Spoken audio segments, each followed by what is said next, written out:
माँ और बेटी एक झोपड़ी में गांव के उसे सिरे पर रहती थी। बेटी बाग से पत्तियां बटोर लाती, माँ भार झोंकती। यही उनकी जीविका थी। सेर दो सेर अनाज मिल जाता था, खाकर पर रहती थी। माता विधवा था, बेटी कुंवारी, घर में और कोई आदमी न था। माँ का नाम गंगा था, बेटी का गौरा। गंगा को कई साल से यह चिंता लगी हुई थी कि कहीं गौरा की सगाई हो जाए, लेकिन कहीं बात पक्की न होती थी। अपने पति के मर जाने के बाद गंगा ने कोई दूसरा घर न किया था, न कोई दूसरा धंधा ही करती थी। इससे लोगों को संदेह हो गया था कि आखिर इसका गुजर कैसे होता है। और लोग तो छाती फाड़ फाड़ कर काम करते हैं, फिर भी पेट भर अन्न मयस्सर नहीं होता।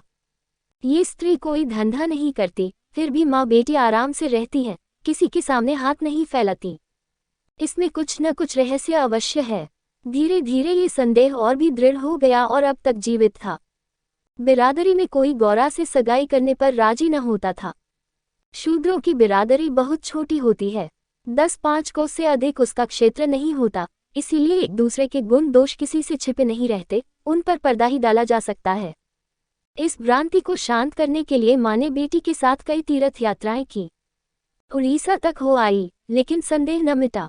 गौरा युवती थी, सुंदरी थी, पर उसे किसी ने कुएं पर या खेतों में हंसते बोलते नहीं देखा। उसकी निगाह कभी ऊपर उठती ही न थी। लेकिन ये बातें भी संदेह को और पुष्ट करती थीं। अवश्य कोई न कोई रहस्य है। कोई युवती इतनी सती नहीं हो सकती। कुछ गुपचुप की बात अवश्य है। यूं ही दिन गुजरते जाते थे। बुढ़िया दिनों दिन चिंता से घुल रही थी। उधर सुंदरी की मुख छवि दिनों दिन निहरती जाती थी। कली खिलकर फूल हो रही थी। तू एक दिन एक परदेशी गांव से होकर निकला। 10-12 कोस से आ रहा था। नौकरी की खोज में कलकत्ता जा रहा था। रात हो गई। किसी कहार का घर पूछता हुआ गंगा के घर आया। गंगा ने उसका खूब आदर सत्कार किया, उसके लिए गेहूं का आटा लाए, घर से बर्तन निकाल कर दिए। कहार ने पकाया, खाया, लेटा, बातें होने लगी। सगाई की चर्चा छिड़ गई। कहार जवान था, गौरा पर निगाह पड़ी, उसका रंग ढंग देखा, उसकी सजल छवि आंखों में खुब गई। सगाई करने पर राजी हो गया। लौटकर घर चला गया। 2-4 गहने अपनी बहन के यहाँ से लाया। गांव के बजाज ने कपड़े उधार दे दिए। 2-4 भाईबंधों के साथ सगाई करने आ पहुंचा। सगाई हो गई, यही रहने लगा। गंगा बेटी और दामाद को आंखों से दूर न कर सकती थी। परंतु 10 ही 5 दिनों में मंगरू के कानों में इधर उधर की बातें पड़ने लगी। सिर्फ बिरादरी ही के नहीं, अन्य जाति वाले भी उनके कान भरने लगे। ये बातें सुन सुनकर मंगरू पछताता था कि नाहक यहाँ फंसा। पर गौरा को छोड़ने का ख्याल कर उसका दिल कांप उठता था। 1 महीने के बाद मंगरू अपनी बहन के गहने लौटाने गया। खाने के समय उसका बहनोई उसके साथ भोजन करने न बैठा। मंगरू को कुछ संदेह हुआ। बहनोई से बोला, तुम क्यों नहीं आते? बहनोई ने कहा, तुम खा लो, मैं फिर खा लूंगा। मंगरू, बात क्या है? तू खाने क्यों नहीं उठते? बहनोई, जब तक पंचायत न होगी मैं तुम्हारे साथ कैसे खा सकता हूँ? तुम्हारे लिए बिरादरी भी नहीं छोड़ दूंगा। किसी से पूछा न गाछा, जाकर एक हरजाई से सगाई कर ली। मंगरू चौके पर उठ आया, मिर्ची पहनी और ससुराल चला आया। बहन खड़ी रोती रह गई। उसी रात को वह किसी से कुछ कहे सुने बगैर गौरा को छोड़कर कहीं चला गया। गौरा नींद में मग्न थी। उसे क्या खबर थी कि वह रत्न, जो मैंने इतनी तपस्या के बाद पाया है, मुझे सदा के लिए छोड़े चला जा रहा है। फिर कई साल बीत गए। मंगरू का कुछ पता न चला। कोई पत्र तक न आया, पर गौरा बहुत प्रसन्न थी। वह मांग में सेंदूर डालती, रंग बिरंग के कपड़े पहनती और अधरों पर मिस्सी के धड़े जमाती। मंगरू भजनों की एक पुरानी किताब छोड़ गया था, उसे कभी कभी पढ़ती और गाती। मंगरू ने उसे हिंदी सिखा दी थी। टटोल टटोल कर भजन पढ़ लेती थी। पहले वह अकेली बैठली रहती। गांव की और स्त्रियों के साथ बोलते चालते उसे शर्म आती थी। उसके पास वह वस्तु न थी जिस पर दूसरी स्त्रियां गर्व करती थीं। सभी अपने अपने पति की चर्चा करती। गौरा के पति कहाँ था? वह किसकी बातें करती? अब उसके भी पति था। अब वह अन्य स्त्रियों के साथ इस विषय पर बातचीत करने की अधिकारिणी थी। वह भी मंगरू की चर्चा करती। मंगरू कितना स्नेहशील है, कितना सज्जन, कितना वीर। पति चर्चा से उसे कभी तृप्ति ही न होती थी। स्त्रियां, मंगरू तुम्हें छोड़कर क्यों चले गए? गौरी कहती, क्या करते, मर्द कभी ससुराल में पड़ा रहता है।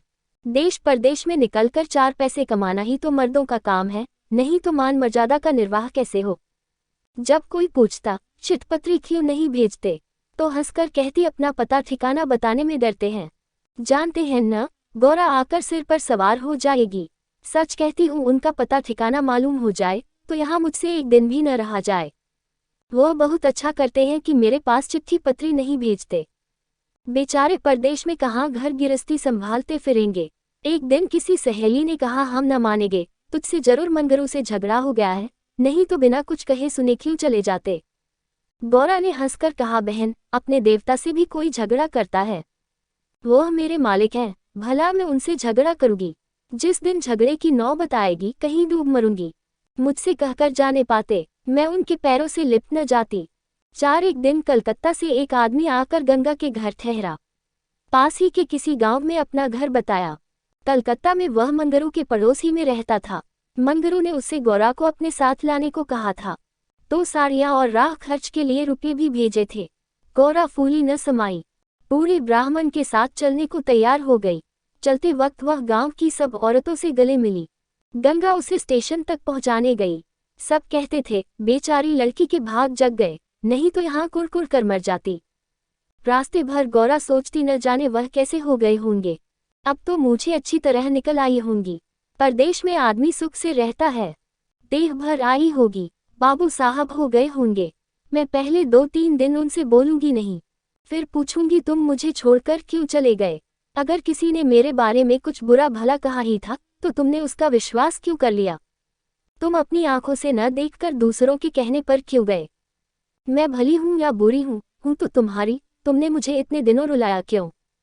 तुम्हारे बारे में अगर इसी तरह कोई मुझसे कहता तो क्या मैं तुमको छोड़ देती? जब तुमने मेरी बाँह पकड़ ली तो तुम मेरे हो गए। फिर तुम में लाख खेद हो मेरी बला से। चाहे तुम तुर्की क्यों न हो जाओ, मैं तुम्हें छोड़ नहीं सकती। तुम क्यों मुझे छोड़कर भागे? क्या समझते थे भागना सहज है? आखिर झक मारकर बुलाया कि नहीं? कैसे न बुलाते? मैंने तो तुम्हारे ऊपर दया की कि चली आई, नहीं तो कह देती कि मैं ऐसे निर्दयी के पास नहीं जाती तो तुम आप दौड़े आते। तब करने से देवता भी मिल जाते हैं, आकर सामने खड़े हो जाते हैं, तुम कैसे न आते? वह धरती बार बार उद्विग्न होकर बूढ़े ब्राह्मण से पूछती, अब कितनी दूर है? धरती के छोर पर रहते हैं क्या? और भी कितनी ही बातें वह पूछना चाहती थी, लेकिन संकोचवश न पूछ सकती थी। मन ही मन अनुमान करके अपने को संतुष्ट कर लेती थी। उनका मकान बड़ा सा होगा, शहर में लोग पक्के घरों में रहते हैं। जब उनका साहब इतना मानता है तो नौकर भी होगा।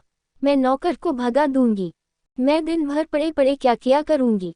बीच बीच में उसे घर की याद भी आ जाती थी। बेचारी अम्मा रोती होंगी, अब उन्हें घर का सारा काम आप ही करना पड़ेगा। न जाने बकरियों को चराने ले जाती है या नहीं, बेचारी दिन भर में मैं करती होंगी। मैं अपनी बकरियों के लिए महीने महीने रुपये भेजूंगी। जब कलकत्ता से लौटूंगी तब सबके लिए साड़ियाँ लाऊंगी। तब मैं इस तरह थोड़े लौटूंगी, मेरे साथ बहुत सा असबाब होगा। सबके लिए कोई न कोई सौगात लाऊंगी। तब तक तो बहुत सी बकरियां हो जाएंगी। यही सुख स्वप्न देखते देखते गौरा ने सारा रास्ता काट दिया। पगली क्या जानती थी कि मेरे मान कुछ और कर्ता के मन कुछ और। क्या जानती थी कि बूढ़े ब्राह्मणों के भेष में पिशाच होते हैं। मन की मिठाई खाने में मग्न थी। 3 दिन गाड़ी कलकत्ता पहुंची। गौरा की छाती धड़ धड़ करने लगी। वो यही कहीं खड़े होंगे, अब आते ही होंगे, ये सोचकर उसने घूंघट निकाल लिया और संभल बैठी। मगर मगरू वहां न दिखाई दिया। पूरा ब्राह्मण बोला, मंगरू तो यहाँ नहीं दिखाई देता। मैं चारों ओर छान आया, शायद किसी काम में लग गया होगा, आने की छुट्टी न मिली होगी। मालूम भी तो न था कि हम लोग किसी गाड़ी से आ रहे हैं। उनकी राह क्यों देखें, चलो डेरे पर चलें। दोनों गाड़ी पर बैठकर चले। गौरा कभी तांगे पर सवार न हुई थी।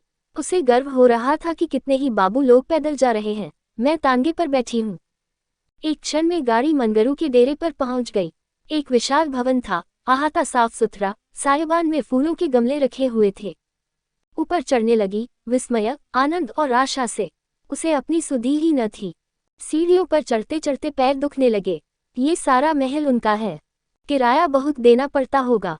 रुपये को तो वह कुछ समझते ही नहीं। उसका हृदय धड़क रहा था कि कहीं मंगरू ऊपर से उतरते आ न रहे हों। सीढ़ी पर भेंट हो गई तो मैं क्या करूँगी? भगवान करे वह पड़े सोते रहे हों, तब मैं जगाऊं और वह मुझे देखते ही हड़बड़ा कर उठ बैठें। आखिर सीढ़ियों का अंत हुआ। ऊपर एक कमरे में गौरा को ले जाकर ब्राह्मण देवता ने बैठा दिया। यही मनगरू का डेरा था, मगर मनगरू यहाँ भी नदारद। कोठरी में केवल एक खाट पड़ी हुई थी, एक किनारे 2-4 बर्तन रखे हुए थे। यही उनकी कोठरी है। तो मकान किसी दूसरे का है, उन्होंने ये कोठरी किराए पर ली होगी। मालूम होता है रात को बाजार में पूरियां खाकर सो रहे होंगे। यही उनके सोने की खाट है। एक किनारे घड़ा रखा हुआ था। गौरा को मारे प्यास के तालू सूख रहा था, घड़े से पानी उड़ेल कर पिया। एक किनारे पर एक झाड़ू रखा था। गौरा रास्ते की थकी थी, पर प्रेम उल्लास में थकन कहाँ। उसने कोठरी में झाड़ू लगाया, बर्तनों को धो धोकर एक जगह रखा। कोठरी की एक एक वस्तु यहाँ तक कि उसकी फर्श और दीवारों में उसे आत्मीयता की झलक दिखाई देती थी। उस घर में भी, जहाँ उसे अपने जीवन के 25 वर्ष काटे थे, उसे अधिकार का ऐसा गौरवयुक्त आनंद न प्राप्त हुआ था। मगर उस कोठरी में बैठे बैठे उसे संध्या हो गई और मनगरू का कहीं पता नहीं। अब छुट्टी मिली होगी, सांझ को सब जगह छुट्टी होती है। अब वह आ रहे होंगे, मगर बूढ़े बाबा ने उनसे कह तो दिया ही होगा, वह क्या अपने साहब से थोड़ी देर की छुट्टी न ले सकते थे। कोई बात होगी, तभी तो नहीं आए। अंधेरा हो गया, कोठरी में दीपक न था। गौरा द्वार पर खड़ी पति की बात देख रही थी। जाने पर बहुत से आदमियों के चढ़ते उतरने की आहट मिलती थी। बार बार गौरा को मालूम होता था कि वह आ रहे हैं, पर इधर कोई नहीं आता था। 9 बजे बूढ़े बाबा आए। गौरी ने समझा मनगरू है। झटपट कोठरी के बाहर निकल आई। देखा तो ब्राह्मण। बोली वह कहाँ रह गए, पूरा उनकी तो यहाँ से बदली हो गई। दफ्तर में गया था तो मालूम हुआ कि वह अपने साहब के साथ यहाँ से कोई 8 दिन की राह पर चले गए। उन्होंने साहब से बहुत हाथ पैर जोड़े कि मुझे 10 दिन की मोहलत दे दीजिए, लेकिन साहब ने एक न मानी। मनगरू यहाँ लोगों से कह गए हैं कि घर के लोग आए तो मेरे पास भेज देना। अपना पता दे गए हैं। कल मैं तुम्हें यहाँ से जहाज पर बैठा दूंगा। उस जहाज पर हमारे देश के और भी बहुत से होंगे, इसलिए मार्ग में कोई कष्ट न होगा। गौरा ने पूछा क्या दिन में जहाज पहुंचेगा। बूढ़ा 8-10 दिन से कम न लगेंगे, मगर घबराने की कोई बात नहीं। तुम्हें किसी बात की तकलीफ न होगी। 6 अब तक गौरा को अपने गांव लौटने की आशा थी। कभी न कभी वह अपने पति को वहां अवश्य खींच ले जाएगी। लेकिन जहाज पर बैठाकर उसे ऐसा मालूम हुआ कि अब फिर माता को न देखूंगी, फिर गांव के दर्शन न होंगे, देश से सदा के लिए नाता टूट रहा है। देर तक घाट पर खड़ी रोती रही। जहाज और समुद्र देखकर उसे भय हो रहा था। हृदय दहल जाता था। शाम को जहाज खुला। उस समय गौरा का हृदय एक अक्षय भय से चंचल हो उठा। थोड़ी देर के लिए नैराश्य न उस पर अपना आतंक जमा लिया। न जाने किस देश जा रही हूँ, उनसे भेंट भी होगी या नहीं। उन्हें कहाँ खोजती फिरूंगी, कोई पता ठिकाना भी तो नहीं मालूम। बार बार पछताती थी कि एक दिन पहले क्यों न चली आई। कलकत्ता में भेंट हो जाती तो मैं उन्हें वहां कभी न जाने देती। जहाज पर और कितने ही मुसाफिर थे, कुछ स्त्रियां भी थीं। उनमें बराबर गाली गलौज होती रहती थी, इसलिए गौरा को उनसे बातें करने की इच्छा न होती थी। केवल एक स्त्री उदास दिखाई देती थी। गौरा ने उससे पूछा तुम कहाँ जाती हो बहन। उस स्त्री की बड़ी बड़ी आंखें सजल हो गईं। बोली कहाँ बताऊं बहन, कहाँ जा रही हूँ। जहाँ भाग्य लिए जाता है वहीं जा रही हूँ। तुम कहाँ जाती हो। गौरा मैं तो अपने मालिक के पास जा रही हूँ, जहाँ यह जहाज रुकेगा वो वही नौकर हैं। मैं कल आ जाती तो उनसे कलकत्ता में ही भेंट हो जाती। आने में देर हो गई। क्या जानती थी कि वह इतनी दूर चले जाएंगे, नहीं तो क्यों देर करती। स्त्री अरे बहन, कहीं तुम्हें भी तो कोई बहकाकर नहीं लाया है। तुम घर से किसके साथ आई हो। गौरा मेरे आदमी ने कलकत्ता से आदमी भेजकर मुझे बुलाया था।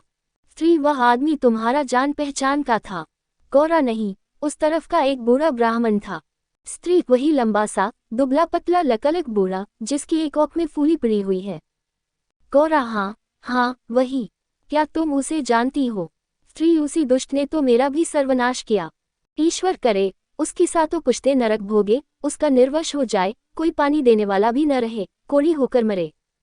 मैं अपना वृतांत सुनाऊं तो तुम समझेगी कि झूठ है, किसी को विश्वास न आएगा। क्या कहूँ, बस सही समझ लो कि इसके कारण मैं न घर की रह गई न घाट की।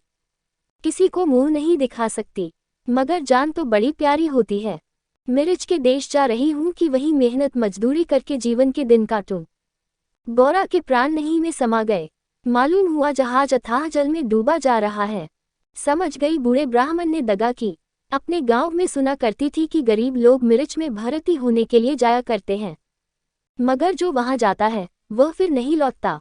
हे भगवान, तुमने मुझे किस पाप का ये दंड दिया? बोली, यह सब क्यों लोगों को इस तरह छलकर मिर्च भेजते हैं? 3 रुपये के लोग से और किस लिए? सुनती हूँ आदमी पीछे इन सभी को कुछ रुपये मिलते हैं। गौरा सोचने लगी, अब क्या करूं? यह आशा नौक जिस पर बैठी हुई वह चली जा रही थी, टूट गई थी और अब समुद्र की लहरों के सिवा उसकी रक्षा करने वाला कोई न था। जिस आधार पर उसने अपना जीवन भवन बनाया था वह जलमग्न हो गया। अब उसके लिए जल के सिवा और कहाँ आश्रय है? उसकी अपनी माता की, अपने घर की, अपने गांव की, सहेलियों की याद आती और ऐसी घोर मर्म वेदना होने लगी मानो कोई सर्प अंतस्थल में बैठा हुआ बार बार डस रहा हो। भगवान, अगर मुझे यही यातना देनी थी तो तुमने जन्म ही क्यों दिया था? तुम्हें दुखिया पर दया नहीं आती? जो पिसे हुए हैं उन्हीं को पीसते हो। करुण स्वर से बोली, तो अब क्या करना होगा बहन? स्त्री, ये तो वहां पहुंचकर मालूम होगा।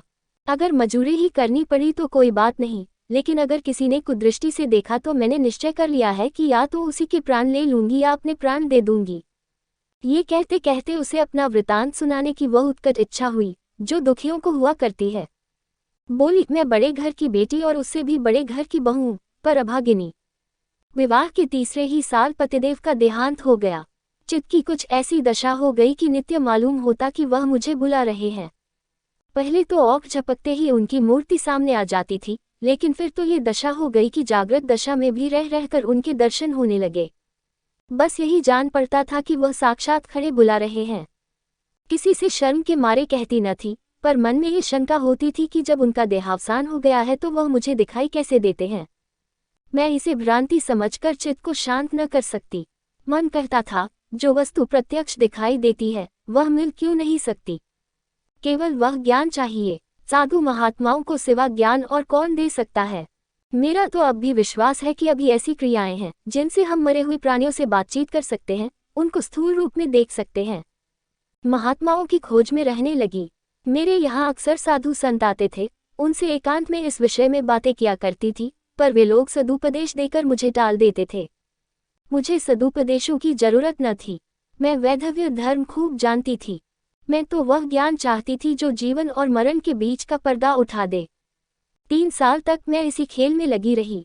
2 महीने होते हैं वही बूढ़ा ब्राह्मण सन्यासी बना हुआ मेरे यहाँ जा पहुंचा। मैंने इससे वही भिक्षा मांगी। इस धूर्त ने कुछ ऐसा मायाजाल फैलाया कि मैं आंखें रहते हुए भी फंस गई। अब सोचती हूँ तो अपने ऊपर आश्चर्य होता है कि मुझे उसकी बातों पर इतना विश्वास क्यों हुआ। मैं पति दर्शन के लिए सब कुछ झेलने को, सब कुछ करने को तैयार थी। इसने रात को अपने पास बुलाया। मैं घरवालों से पड़ोसन के घर जाने का बहाना करके इसके पास गई। एक पीपल से इसकी धुई जल रही थी। उस विमल चांदनी में ये जटाधारी ज्ञान और योग का देवता सा मालूम होता था। मैं आकर धुई के पास खड़ी हो गई।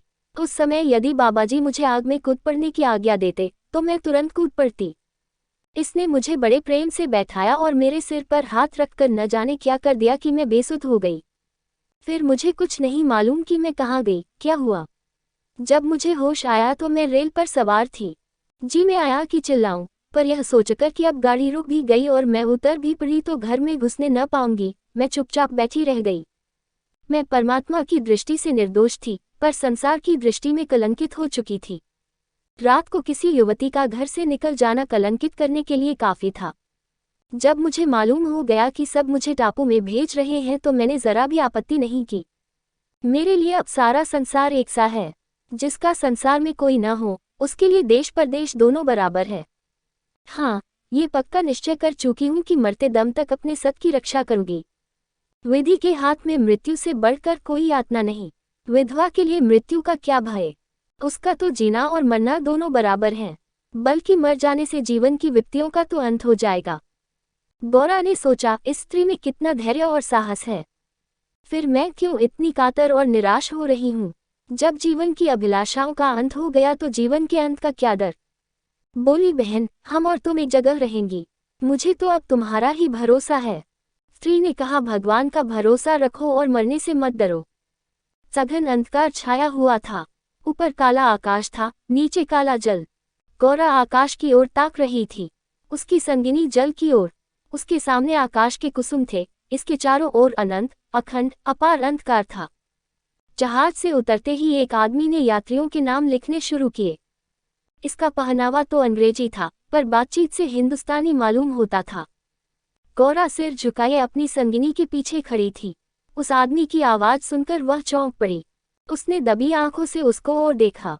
उसके समस्त शरीर में सनसनी दौड़ गई। क्या स्वप्न तो नहीं देख रही हूँ? आंखों पर विश्वास न आया, फिर उस पर निगाह डाली। उसकी छाती वेग से धड़कने लगी, पैर थर थर कांपने लगे। ऐसा मालूम होने लगा मानो चारों ओर जल ही जल है और उसमें बही जा रही हूँ। उसने अपनी संगिनी का हाथ पकड़ लिया, नहीं तो जमीन में गिर पड़ती। उसके सम्मुख वही पुरुष खड़ा था जो उसका प्राणधार था और जिससे इस जीवन में भेंट होने की उसे लेशमात्र भी आशा न थी। यह मंगरू था, इसमें जरा भी संदेह न था। हाँ, उसकी सूरत बदल गई थी। यौवन काल का वह कांति में साहस, सदैव छवि नाम को भी न थी। बाल खिचड़ी हो गए थे, गाल पिचके हुए, लाल आंखों से कुवासना और कठोरता झलक रही थी।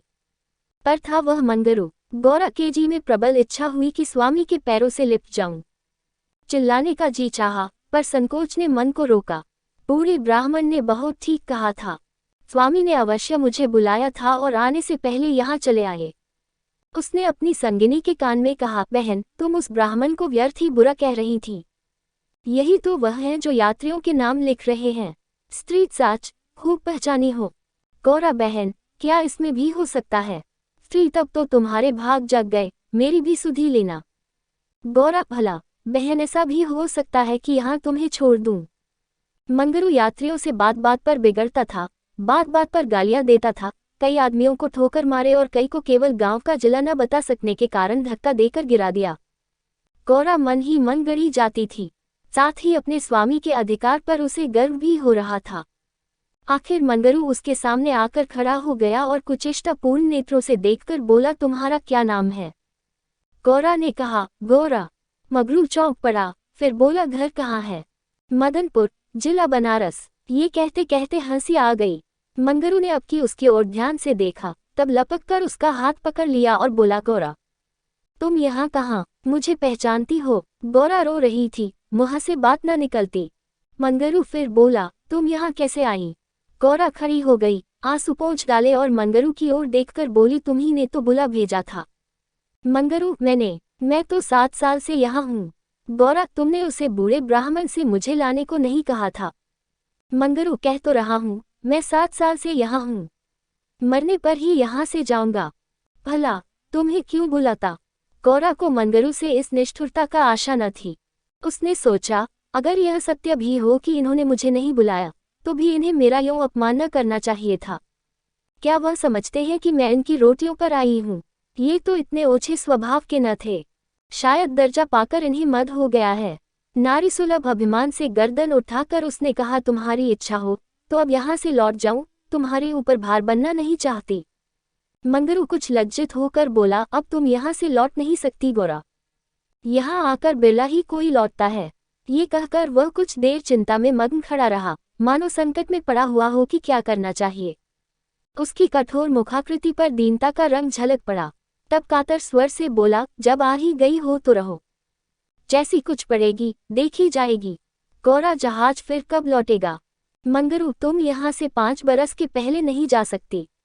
गौरा, क्यों? क्या कुछ जबरदस्ती है? मंगरू, हाँ, यहाँ का यही हुक्म है। गौरा, तो फिर मैं अलग मजूरी करके अपना पेट पालूंगी। मंगरू ने सजल नेत्र होकर कहा, जब तक मैं जीता हूँ तुम मुझसे अलग नहीं रह सकती। गौरा, तुम्हारे ऊपर भार बनकर न रहूंगी। मंगरू, मैं तुम्हें भार नहीं समझता गौरा, लेकिन ये जगह तुम जैसी देवियों के रहने लायक नहीं है, नहीं तो अब तक मैंने तुम्हें कब का बुला लिया होता। वही बूढ़ा आदमी जिसने तुम्हें बहकाया मुझे घर से आते समय पटने में मिल गया और झांसे देकर मुझे यहाँ भर्ती कर दिया। तब से यही पड़ा हुआ हूँ। चलो मेरे घर में रहो, वहाँ बातें होंगी।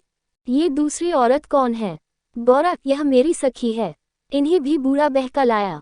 मंगरू, ये तो किसी कोठी में जाएंगी। इन सब आदमियों की बांट होगी। जिसके हिस्से में जितने आदमी आएंगे उतने हर एक कोठी में भेजे जाएंगे। गौरा, ये तो मेरे साथ रहना चाहती है। मंगरू, अच्छी बात है, इन्हें भी लेती चलो। यात्रियों के नाम तो लिखे ही जा चुके थे। मंगरू ने उन्हें एक चपरासी को सौंपकर दोनों औरतों के साथ घर की राह ली। दोनों ओर सघन वृक्षों की कतारें थी।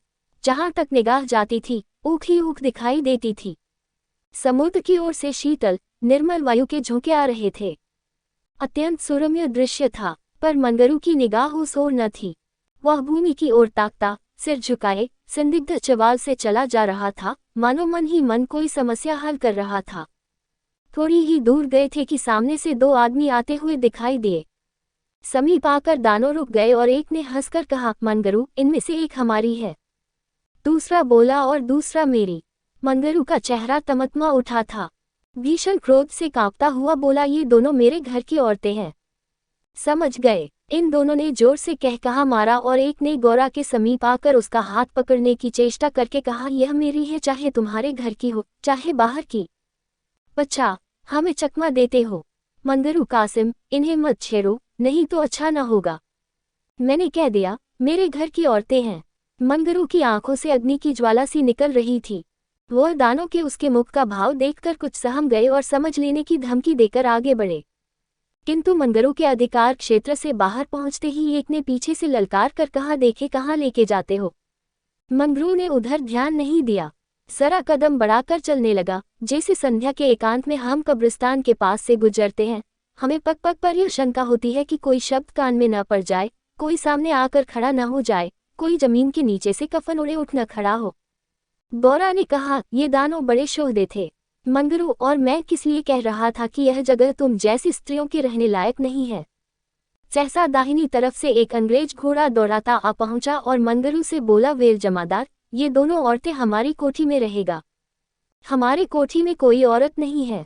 मंगरू ने दोनों औरतों को अपने पीछे कर लिया और सामने खड़ा होकर बोला, साहब, ये दोनों हमारे घर की औरतें हैं। साहब, ओ हो, तुम झूठा आदमी, हमारे कोठी में कोई औरत नहीं और तुम दो ले जाएगा। ऐसा नहीं हो सकता। गौरा की ओर इशारा करके, इसको हमारी कोठी पर पहुंचा दो। मंगरू ने सिर से पैर तक कांपते हुए कहा, ऐसा नहीं हो सकता। मगर साहब आगे बढ़ गया था, उसके कान में बात न पहुंची। उसने हुक्म दे दिया था और उसकी तामील करना जमादार का काम था। शेष मार्ग निर्विघ्न समाप्त हुआ। आगे मजूरों के रहने के मिट्टी के घर थे। द्वारों पर स्त्री पुरुष जहां तहां बैठे हुए थे। सभी इन दोनों स्त्रियों की ओर घूरते थे और आपस में इशारे करते हंसते थे।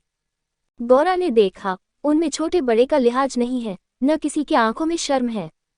एक भदैसले और ने हाथ पर चिलम पीते हुए अपनी पड़ोसन से कहा, 4 दिन की चांदनी फिर अंधेरी पाक। दूसरी अपनी चोटी गूंथती हुई बोली, कलो है न। 7 मंगरू दिन भर द्वार पर बैठा रहा, मानो कोई किसान अपने मटर के खेत की रखवाली कर रहा हो। कोठरी में दोनों स्त्रियां बैठी अपने नसीबों को रही थी। इतनी देर में दोनों को यहाँ की दशा का परिचय कराया गया था। दोनों भूखी प्यासी बैठी थीं। यहाँ का रंग देखकर भूख प्यास सब भाग गई थी। रात के 10 बजे होंगे कि एक सिपाही ने आकर मंगरू से कहा, चलो, तुम्हें जन साहब बुला रहे हैं। मंगरू ने बैठे बैठे कहा, देखो नब्बी, तुम भी हमारे देश के आदमी हो। कोई मौका पड़े तो हमारी मदद करोगे न? जाकर साहब से कह दो, मंगरू कहीं गया है, बहुत होगा जुर्माना कर देंगे। नब्बी, न भैया, गुस्से में भरा बैठा है, पिए हुए हैं, कहीं मार चले तो बस, चमड़ा इतना मजबूत नहीं है। मंगरू, अच्छा तो जाकर कह दो, नहीं आता। नब्बी, मुझे क्या, जाकर कह दूंगा, पर तुम्हारी खैरियत नहीं है कि बंगले पर चला। यही वही साहब थे जिनसे आज मंगरू की भेंट हुई थी। मंगरू जानता था कि साहब से बिगाड़ करके यहाँ एक क्षण भी निर्वाह नहीं हो सकता। जाकर साहब के सामने खड़ा हो गया। साहब ने दूर से ही डांटा, वह औरत कहाँ है? तुमने उसे अपने घर में क्यों रखा है? मंगरू, हजूर, वह मेरी ब्याहता औरत है। साहब, अच्छा, वह दूसरा कौन है? मंगरू, वह मेरी सगी बहन है हजूर। साहब, हम कुछ नहीं जानता, तुमको लाना पड़ेगा। दो में से कोई, दो में से कोई। मंगरू पैरों पर गिर पड़ा और रो रो कर अपनी सारी राम कहानी सुना गया। पर साहब जरा भी न पसीजे। अंत में वह बोला, हुजूर, वह दूसरी औरतों की तरह नहीं है। अगर यहाँ आ भी गई तो प्राण दे देंगी। साहब ने हंसकर कहा, ओ, जान देना इतना आसान नहीं है। नब्बी, मंगरू, अपनी दांव रोते क्यों हो? तुम हमारे घर नहीं घुसते थे, अब भी जब घात पाते हो जा पहुँचते हो। अब क्यों रोते हो? एजेंट, ओ, ये बदमाश है, अभी जाकर लाओ, नहीं तो हम तुमको हंटरों से पीटेगा। मंगरू, हुजूर जितना चाहे पीट ले, मगर मुझसे ये काम करने को न कहें जो मैं जीते जी नहीं कर सकता। एजेंट हम 100 हंटर मारेगा। मंगरू हुजूर 1000 हंटर मार ले, लेकिन मेरे घर की औरतों से न बोले। एजेंट नशे में चूर था। हंटर लेकर मंगरू पर पिल पड़ा और लगा सरासर जमाने। 10-12 कोड़े मंगरू ने धैर्य के साथ सहे, फिर हाय हाय करने लगा। देह की खाल फट गई थी और मांस पर चाबुक पड़ता था, तो बहुत चबत करने पर भी कंठ से आरित ध्वनि निकल आती थी। तो और अभी 100 में कुछ 15 चाबुक पड़े थे। रात के 10 बज गए थे। चारों ओर सन्नाटा छाया था और उस नीरव अंधकार में मंगरू का करुण विलाप किसी पक्ष की भांति आकाश में मुंडला रहा था। वृक्षों के समूह भी हतबुद्धि से खड़े मौन रोन की मूर्ति बने हुए थे। ये पाषाण हृदय लंपट विवेक शून्य जमादार इस समय एक अपरिचित स्त्री के सतीत्व की रक्षा करने के लिए अपने प्राण तक देने को तैयार था, केवल इस नाते कि यह उसकी पत्नी की संगिनी थी। वो समस्त संसार की नजरों में गिरना गवारा कर सकता था, पर अपनी पत्नी की भक्ति पर अखंड राज्य करना चाहता था। इसमें अनुमात्र की कमी भी उसके लिए असह्य थी। उस अलौकिक भक्ति के सामने उसके जीवन का क्या मूल्य था। ब्राह्मणी तो जमीन पर ही सो गई थी, पर गौरव बैठी पति की बात जोह रही थी। अभी तक वह उससे कोई बात नहीं कर सकी थी। 7 वर्षों की विपत्ति कथा कहने और सुनने के लिए बहुत समय की जरूरत थी, और रात के सिवा वह समय फिर कब मिल सकता था। उसे ब्राह्मणी पर कुछ क्रोध सा आ रहा था कि यह क्यों मेरे गले का हार हुई। इसी के कारण तो वह घर में नहीं आ रहे हैं। यकायक वह किसी का रोना सुनकर चौंक पड़ी। भगवान, इतनी रात गए कौन दो खका मारा रो रहा है। अवश्य कोई कहीं मर गया है। वह उठकर द्वार पर आई और यह अनुमान करके कि मंगरू यहाँ बैठा हुआ है, बोली, वह कौन रो रहा है, जरा देखो तो। लेकिन जब कोई जवाब न मिला तो वह स्वयं कान लगाकर सुनने लगी। सहसा उसका कलेजा धक से हो गया। तो यह उन्हीं की आवाज है। अब आवाज साफ सुनाई दे रही थी। मंगरू की आवाज थी। वह द्वार के बाहर निकल आई। उसके सामने एक गोली के अंपे पर एजेंट का बंगला था। उसी तरफ से आवाज आ रही थी। कोई उन्हें मार रहा है। आदमी मार पड़ने पर ही इस तरह रोता है। मालूम होता है वही साहब उन्हें मार रहा है। वह वहां खड़ी न रह सकी, पूरी शक्ति से उस बंगले की ओर दौड़ी। रास्ता साफ था। एक क्षण में वह फाटक पर पहुंच गई। फाटक बंद था। उसने जोर से फाटक पर धक्का दिया, लेकिन वह फाटक न खुला और कई बार जोर जोर से पुकारने पर भी कोई बाहर न निकला। तो वह फाटक की जंगलों पर पैर रखकर भीतर कूद पड़ी और उस पार जाते ही उसने एक रोमांचकारी दृश्य देखा। मंगरू नंगे बदन बरामदे में खड़ा था और एक अंग्रेज उसे हंटरों से मार रहा था। गौरा की आंखों के सामने अंधेरा छा गया। वो एक छलांग में साहब के सामने जाकर खड़ी हो गई और मंगरू को अपने अक्षय प्रेम सबल हाथों से ढांक कर बोली, सरकार, दया करो, इनके बदले मुझे जितना मार लो, पर इनको छोड़ दो। एजेंट ने हाथ रोक लिया और उन्मत्त की भांति गौरा की ओर कई कदम आकर बोला, हम इसको छोड़ दे तो तुम मेरे पास रहेगा। मंगरू के नथने फड़कने लगे। यह पामक, नीच अंग्रेज मेरी पत्नी से इस तरह की बातें कर रहा है। अब तक वह जिस अमूल्य रत्न की रक्षा के लिए इतनी यातनाएं सह रहा था, वही वस्तु साहब के हाथ में चली जा रही है। यह असह्य था। उसने चाहा कि लपक कर साहब की गर्दन